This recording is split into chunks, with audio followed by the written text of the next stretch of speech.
సత్యసాయి జిల్లా రాప్తాడు నియోజకవర్గం చెన్నైకొత్తపల్లి మండలం నాగసముద్రం గేట్ వద్ద శుక్రవారం మధ్యాహ్నం 2:30 గంటల సమయంలో రాప్తాడు నియోజకవర్గం సీనియర్ వైసీపీ నేత తోపుదుర్తి చంద్రశేఖర్ రెడ్డి ఈ నెల 8వ తారీఖున మాజీ ముఖ్యమంత్రి వైఎస్ జగన్మోహన్ రెడ్డి రామగిరి పర్యటన సందర్భంగా నాగసముద్రం గేట్ వద్ద హెలీప్యాడ్ నిలిపేందుకోసం స్థలాన్ని పరిశీలించడం జరిగింది. ఈ సందర్భంగా సీనియర్ వైసీపీ నేత తోపుదుర్తి రాజశేఖర్ రెడ్డి మీడియాతో మాట్లాడుతూ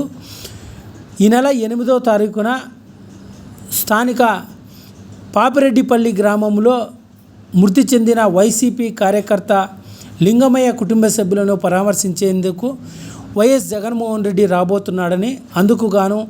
ఎన్ఎస్ గేటు వద్ద చెన్నైకొత్తపల్లి వద్ద మాజీ ముఖ్యమంత్రి వైఎస్ జగన్మోహన్ రెడ్డి వచ్చేందుకు ప్రత్యేకంగా హెలికాప్టర్ స్థలం కోసం పరిశీలించడం జరిగిందని, అదేవిధంగా పెద్ద ఎత్తున కార్యకర్తలు కూడా రాబోతున్న నేపథ్యంలో వాళ్ళకి ఎలాంటి అసౌకర్యం కలగకుండా ఏర్పాట్లన్నింటినీ కూడా పరిశీలిస్తున్నామని రాప్తాడు నియోజకవర్గం సీనియర్ వైసీపీ నేత తోపుదుర్తి రాజశేఖర్ రెడ్డి పేర్కొన్నారు. ఈ కార్యక్రమంలో చెన్నైకొత్తపల్లి వైసీపీ పార్టీ మండల కన్వీనర్ డోలు రామచంద్రారెడ్డి,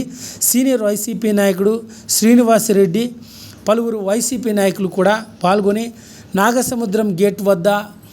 హెలికాప్టర్ స్థలాన్ని పరిశీలించారు.